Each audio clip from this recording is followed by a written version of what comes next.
Bonjour à toutes et à tous et bienvenue sur la chaîne Today Island.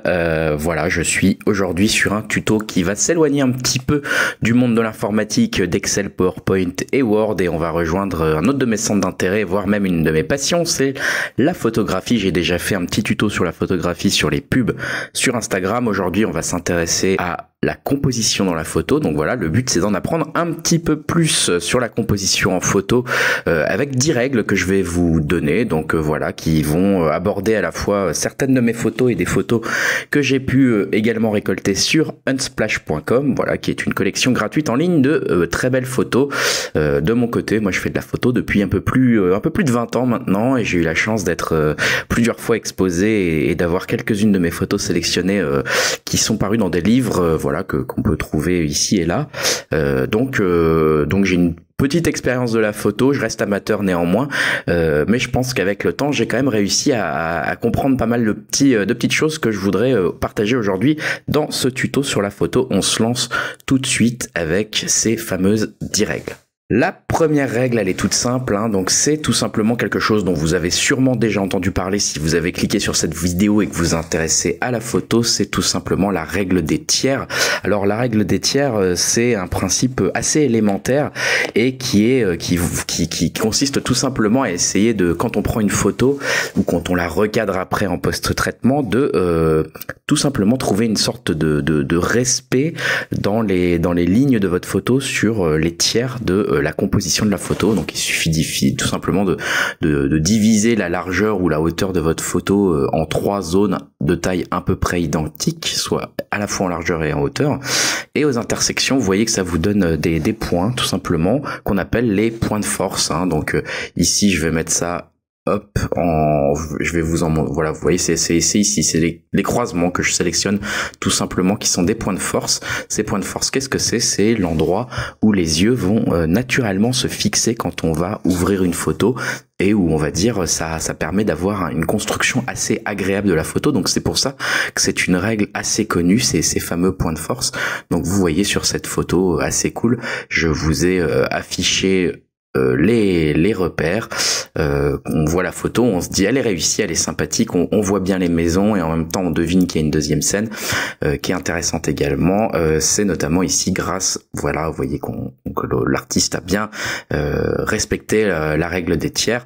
Ça marche assez souvent, on la croise assez souvent ici. Je vous montre une autre photo qui n'est pas de moi non plus, que j'ai trouvé toujours sur Unsplash. Voilà, je vais cacher les repères, et puis vous voyez tout de suite que la photo, il y a un sentiment de quelque chose de très réussi, et on voit bien la personne. Donc voilà, ça c'est assez bien quand vous voulez faire des portraits ou des mises en scène de personnes dans un paysage. Moi je vous conseille quand même fortement de ne pas les mettre tout simplement au centre, ou de ne pas mettre les yeux de la personne au centre, mais de respecter cette règle des tiers, et donc de penser tout simplement dans votre tête au moment où vous prenez la photo à essayer de voir un petit peu cette espèce de grille. Et vous voyez qu'ici le photographe a tout à fait placé son sujet sur un des points de force avec la règle des tiers, et le deuxième sujet, on va dire le contrebalancement de la photo avec le trou de l'escalier, avec la cage d'escalier dans le deuxième point de force. On continue avec un autre exemple. Alors ça c'est également, voilà, je vous le disais, un petit peu valable sur les paysages. Souvent je vois que les gens qui connaissent pas grand chose en photo, ou qui commencent la photo, quand ils font une photo de paysage, ils ont tendance à mettre l'horizon vers la moitié de leur photo, vers là où j'ai sélectionné ici, ce qui est plutôt dommage en fait. Ça a tendance à rendre la photo un peu terne, alors qu'on la rend beaucoup plus puissante quand on va mettre l'horizon dans le premier tiers en bas par exemple, voire jusqu'au second tiers ici, hein. Donc on aurait pu faire la mer jusqu'à là si on avait voulu rendre quelque chose d'autre. Mais vous voyez qu'avec un horizon ou un centre d'intérêt qui est ici vers le tiers de la photo, donc ici le bungalow et l'horizon avec les nuages, on a quelque chose de beaucoup plus puissant et beaucoup plus harmonieux, notamment quand j'efface les repères, on le voit bien. Donc voilà, moi vous voyez, je vais vous montrer une de mes photos également où on le voit très clairement. Alors je vais enlever les repères, voilà, et donc là on voit que non seulement c'est une photo qui est très, on va dire, composée par les lignes de la photo, mais en plus j'ai essayé au mieux de placer ces lignes et les points d'intérêt, donc à savoir la jeune femme que je prenais en photo et le cadre ici, vers les tiers. Alors bien sûr, hein, c'est pas une règle qui est stricte, on n'est pas obligé de respecter tout le temps ou exactement les points des tiers, mais vous voyez qu'ici j'ai quand même essayé d'en prendre compte pour rendre le sujet plus intéressant, la position plus intéressante dans la photo. On passe à la deuxième conseil. Le deuxième conseil est très simple et un peu plus rapide à aller voir, c'est tout simplement utiliser les contrastes de lumière, hein. Donc c'est tout simplement, on va utiliser dans les photos qu'on va prendre, on va essayer de mener le regard de celui qui observe, puisque le regard en général, au-delà de la règle des tiers, qu'on voit d'ailleurs un petit peu respecté ici, on voit que le grand trou blanc est vers le tiers haut de la photo. Je disais en général, le regard va aller des zones sombres aux zones claires, hein, sur les photos. Donc j'ai tendance à vous conseiller ici tout simplement d'utiliser ces zones claires et sombres dans vos photos pour faire des contrastes forts justement et guider le regard vers le sujet d'intérêt de votre photo ou créer une certaine harmonie, voilà, avec les contrastes de lumière et avec la façon de guider le regard. Vous voyez qu'ici moi j'ai utilisé, ça c'est une de mes photos pour le coup, encore une fois ça peut être une manière assez intéressante d'utiliser de construire votre photo, d'avoir à la fois des choses très très fortes et des contrastes très très forts en termes de lumière et d'ombre, avec comme je vous l'ai dit les ombres qui vont d'abord attirer le regard et puis ensuite qui vont glisser rapidement vers les lumières. Bien sûr tout cela va très vite, on s'en rend à peine compte en réalité, mais ça aide souvent à faire une composition assez intéressante, d'avoir une répartition de la lumière comme sur ces photos où on a des choses qui peuvent être très uniformes, hein, mais en même temps quand même avec un guide de lumière. Je pense que celle-ci est peut-être le meilleur exemple. On passe au troisième conseil que j'appellerais respecter le regard du sujet. Alors ici c'est tout simple, hein, c'est le sujet, c'est la personne dont on va prendre la photo. C'est tout simplement ne pas couper le regard de cette personne. Vous voyez ici que ce monsieur regarde vers la gauche de la photo et donc logiquement le photographe, c'est pas une photo de moi, le photographe a laissé une large place à la gauche de la personne, vu qu'elle regarde vers la gauche, pour qu'on voit un petit peu, qu'on s'imagine un peu où va le regard de la personne. On laisse la place vers le devant de la regard de la personne pour faire un peu comprendre ce qu'il est en train de regarder, ou en tout cas donner l'impression de le positionner dans l'espace un peu plus clairement.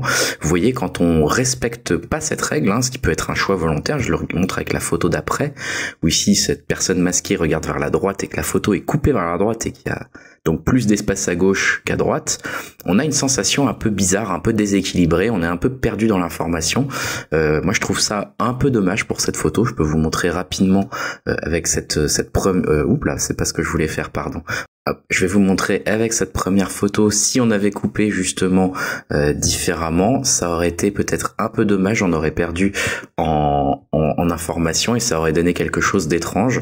Voilà, si je fais image et que je recadre, vous voyez qu'on a quelque chose quand le regard, je dis pas que c'est pas intéressant, hein, mais je dis juste que il y a quand même quelque chose de contre-intuitif en termes de composition de photo quand on va couper le regard de la personne qu'on a pris en photo.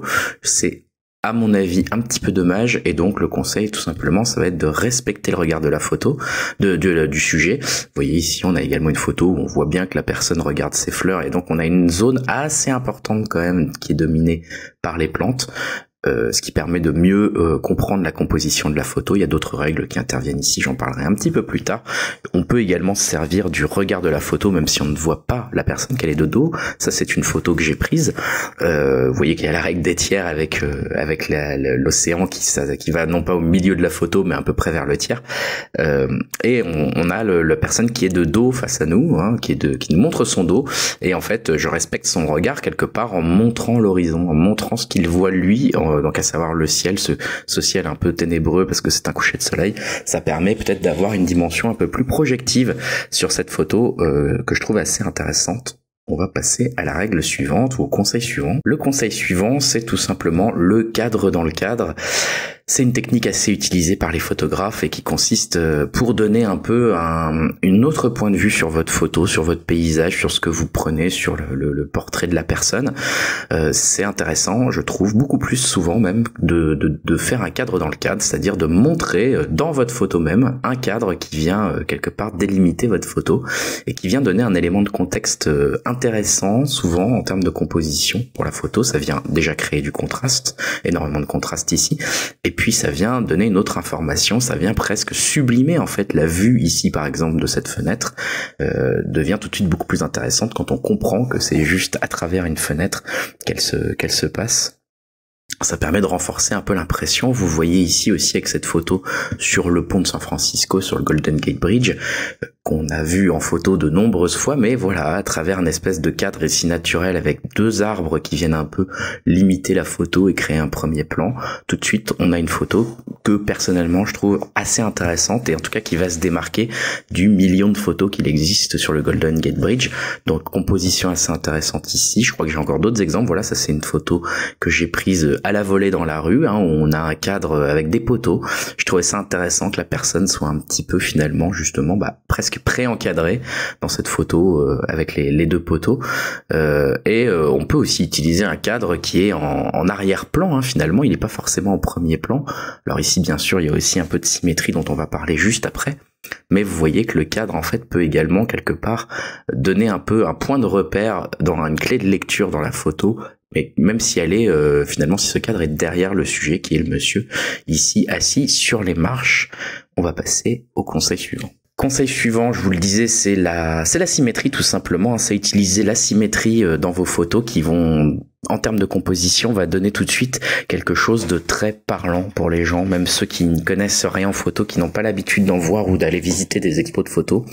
La symétrie, ça fonctionne très très bien en photographie. C'est pas toujours facile à mettre en œuvre, hein, parce qu'il faut trouver un endroit où voilà les choses se répètent assez bien, mais en général, ça donne vraiment quelque chose d'intéressant. Donc vous voyez, je vous l'ai dit, cette composition à la fois une sorte de cadre et en même temps de symétrie avec cette porte et ces deux publicités affiches qui sont autour de la porte va permettre de créer quand même un élément assez agréable à regarder et on le retrouve assez souvent en photographie, comme je vous l'ai dit, ça c'est quelque chose de facile à mettre en œuvre. Vous voyez cette symétrie, alors c'est pas une symétrie parfaite forcément, hein, mais là on a une belle symétrie de route qui commence notre photo et qui nous aide tout de suite à guider notre regard vers le sujet et vers le château, qui en plus de cela respecte assez bien la règle des tiers. Donc on a une composition ici, on va dire très efficace, très simple à lire et très très réussie. La symétrie c'est vraiment quelque chose, voilà, encore une fois on le voit assez facilement ici, avec cette route, avec ces poteaux qui se répondent les uns les autres et qui vont nous aider à guider notre regard également pour cette photo. La symétrie, vous pouvez aussi vous amuser, vous jouer avec dans vos photos par exemple. Voilà, si vous photographiez la pyramide du Louvre, moi ici c'est une de mes photos, je l'ai volontairement photographiée de façon un peu plus restreinte pour créer une symétrie quasi parfaite avec la pointe au centre de ma photo. Rien de très original hein, ici, attention, hein, je dis pas que c'est des photos révolutionnaires, je dis juste que ça permet de mieux lire un peu la photo. Donc on voit que la photo respecte pas mal la symétrie avec un triangle. Tous les triangles arrivent justement en un point central de la photo. Ça donne tout de suite quelque chose d'assez agréable à l'œil. On peut s'en servir et jouer avec également quand on fait de la street photo. Voilà une photo que j'ai prise avec un reflet tout simplement dans une boutique la nuit, avec un couple qui marche vers moi. Et finalement ce reflet m'a permis de faire un petit travail de symétrie qui, je me suis dit, allait donner quelque chose de sympathique en street photo, parce que c'est assez difficile de faire de la symétrie parfaite en street photo. Pour le coup, en jouant un petit peu avec un reflet et donc presque un miroir finalement la nuit, on peut tricher un peu et forcer la symétrie. Règle suivante, conseil suivant, c'est contrebalancer. Contrebalancer, c'est tout simplement éviter d'avoir un espace totalement vide. Donc là, je remets une photo qu'on a déjà vue, avec votre sujet qui est là, mais qui est contrebalancé par un autre sujet d'intérêt, une lumière, puis un trou, avec une construction en plus en cercle qui attire l'œil. Voilà, ici on a une photo qui est quasi parfaite en termes de construction. On a une bonne règle des tiers, etc. Ça on l'a vu, mais on a aussi une photo qui est très bien contrebalancée. On n'a pas un énorme vide ici, elle n'est pas tout simplement sur une toile verte, elle est sur un escalier, et l'escalier lui-même est intéressant et crée un point d'intérêt qui est ici à l'opposé presque de cette dame, qui est avec une symétrie. Si on traçait un espèce d'axe comme ça de façon en diagonale, on voit que des deux côtés de la diagonale, on a quelque chose d'intéressant à regarder, à la fois l'escalier à gauche et puis en haut à droite, cette jeune femme sur les escaliers. Donc ça c'est toujours intéressant d'essayer de bien contrebalancer ces photos. Ici c'est contrebalancé, mais vous voyez finalement c'est une photo très intéressante. Ici on a une voie lactée, on a quelque chose de très beau, on pourrait avoir juste ça. Mais si on n'avait pas contrebalancé un peu avec un moulin ici de nuit, on aurait quelque part perdu en information, on aurait peut-être rendu la photo un peu plus banale. Finalement ça peut être intéressant de jouer ici. Voilà, je vous montre une de mes photos photos que j'ai prises dans la rue également.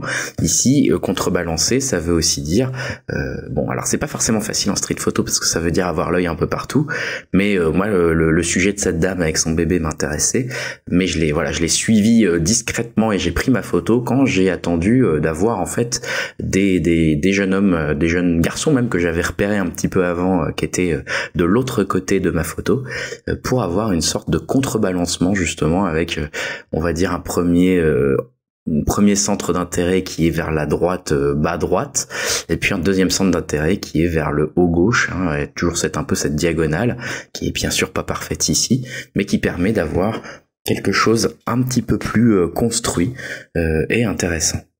Règle opposée finalement à contrebalancer, c'est laisser vide. En fait, c'est non pas jouer à remplir la photo, mais jouer avec des espaces négatifs. Alors l'espace négatif, c'est quelque chose que j'aime beaucoup personnellement et qui rend des photos souvent, je trouve, très intéressantes. Ici, le but, c'est dans votre composition finalement de laisser quasiment les 3/4, les 90% peut-être de la photo vide en fait, hein, tout simplement vide, ou en tout cas avec des sujets moins intéressants, un flou, quelque chose qui permet un peu de donner une impression de liberté, qui permet également aussi de vraiment focaliser le regard très très clairement du spectateur, de celui qui regarde la photo sur ce que vous voulez montrer, et de donner un sentiment, je trouve que ça donne souvent, en tout cas chez moi, ça m'évoque souvent un sentiment fort, voilà, voilà, ici on est seul sur une plage, on se sent libre, on se sent peut-être abandonné, je ne sais pas, voilà, ça vous évoque plein de choses, mais je trouve que c'est très intéressant ici d'avoir utilisé l'espace négatif comme ça, et personnellement c'est quelque chose que j'aime bien faire. Je vais en montrer un petit peu d'autres, vous voyez, dans une photo de cuisine également, au lieu de faire un énorme zoom sur le gâteau, ce qui aurait pu être une photo très intéressante, je trouve que cette photo trouvée sur unsplash.com également intéressante d'avoir laissé un espace négatif dédié à la table finalement sur laquelle ce dessert est posé. Ça le met en valeur très différemment, ça raconte une autre histoire sur le sujet, sur ce qu'il est, sur sa taille peut-être. En tout cas, c'est une composition que je trouve intéressante ici avec cet espace négatif. On peut avoir un espace négatif, alors ici il est moins évident, hein, mais l'espace négatif il est rempli ici à 90% finalement de verre, de bois ou de foncé, hein. Vous voyez, cette photo elle est remplie ici d'un contre-jour, d'une forêt qui est presque dans le noir. On voit un petit peu que c'est une forêt parce qu'il y a des rayons du soleil qui passent dans les arbres vers la gauche de la photo. Ici on voit quasiment rien, c'est complètement vert noir, on va dire, vert sombre. Le sujet d'intérêt c'est bien sûr le monsieur au centre avec éventuellement le monde derrière lui, mais c'est grâce notamment à cet espace négatif, à cet espace vide de la forêt qui entoure quelque part notre sujet, que celui-ci est particulièrement mis en valeur. Donc composition très intéressante. Ici une photo de street photo que j'ai prise dans le 16e arrondissement à Paris, où voilà, j'ai voulu également faire jouer ces espaces négatifs et un peu isoler la personne sur un fond d'eau et de marbre.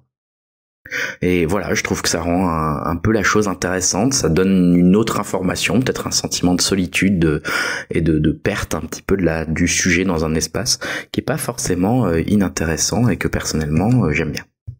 8e conseil, c'est un peu plus compliqué à expliquer, ça vient un peu plus avec la pratique, c'est les lignes de fuite. Alors ici je vous montre une photo assez connue de Cartier-Bresson, voilà, avec la bicyclette et les escaliers, je crois qu'elle s'appelait juste la bicyclette d'ailleurs, je suis pas certain de son titre.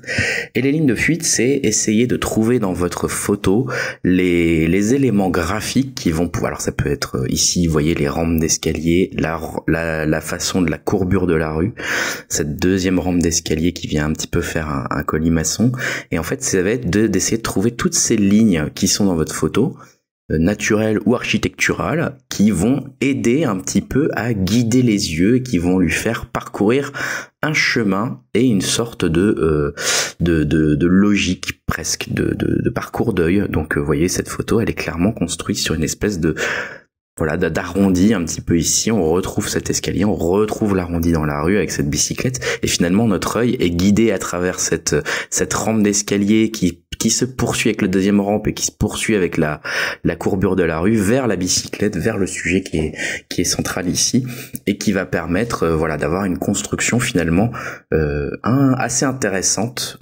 avec ces lignes de fuite comme on les appelle. qui viennent un peu ici rentrer dans la composition de la photo.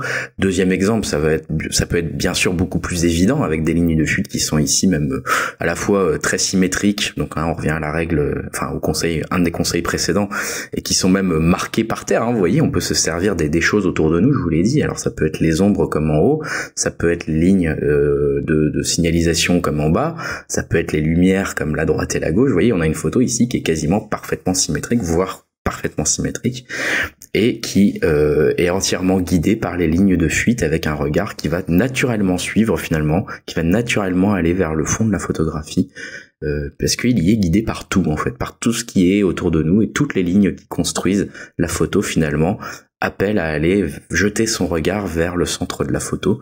Donc ici on a des lignes de fuite très très fortes pour vous montrer facilement de quoi il s'agit.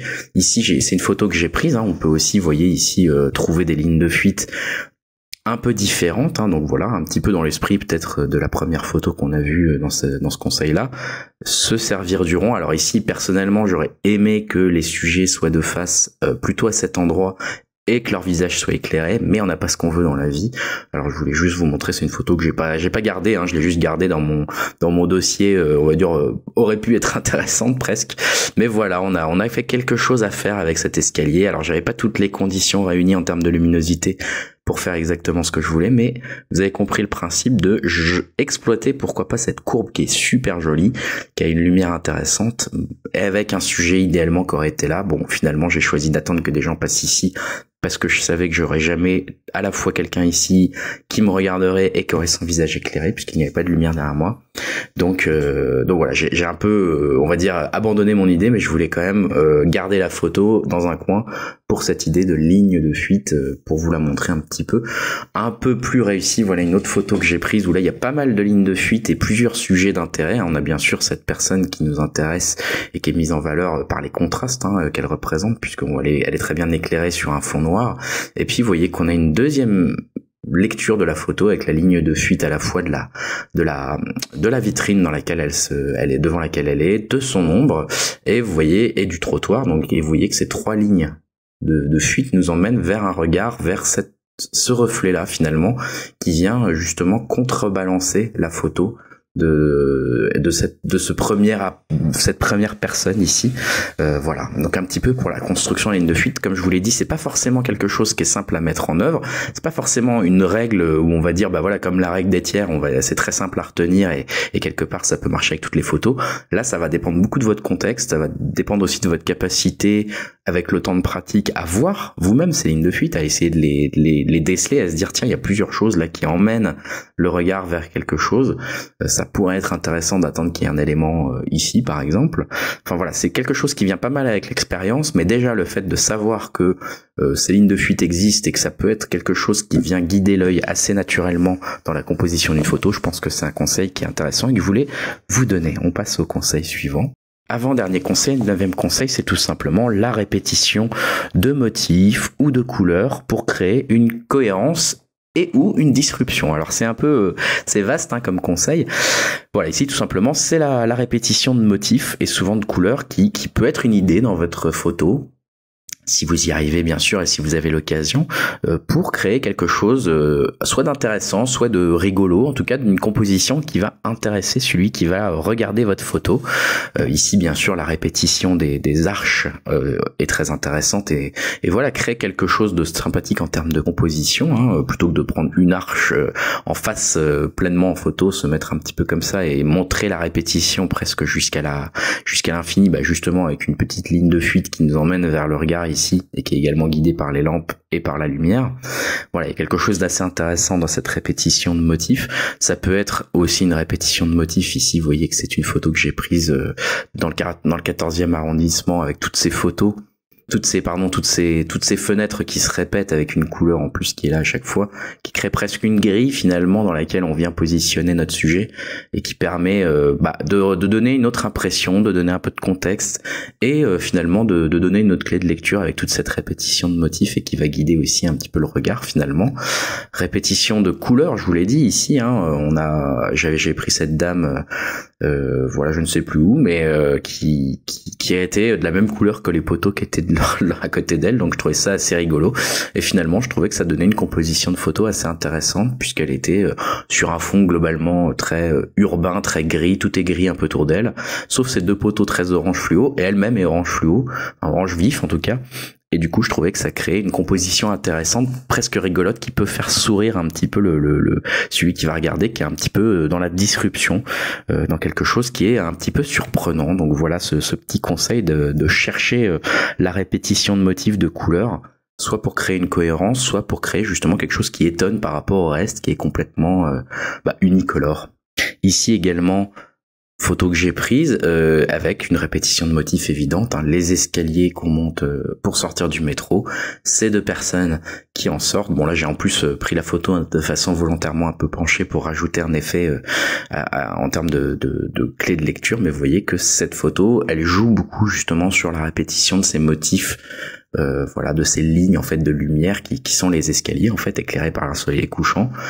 Et voilà, je trouvais ça intéressant en termes de composition. Je trouve que ça donne quelque chose, que cette photo, elle dégage quelque chose d'intéressant, en tout cas de plus intéressant que juste une photo où j'aurais pris ces gens en face à face avec une lumière un peu normale qui aurait pas mis en valeur toutes les marches. En fait, cette répétition d'escalier, je trouve qu'elle donne un autre intérêt à la composition de cette photo.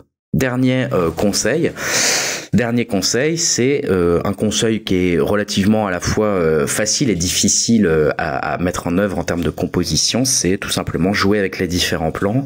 Alors jouer avec les différents plans, là c'est une photo que j'ai prise en termes de street photo, hein, donc voilà, que le personne je la connais pas, elle pose pas, enfin voilà, et je la trouvais, en fait j'ai attendu un peu longtemps avant que quelqu'un passe exactement à cet endroit, et justement je voulais faire en sorte que tous les plans soient un peu intéressants et marrants à lire en fait, et que ça crée un peu une impression de quelque chose.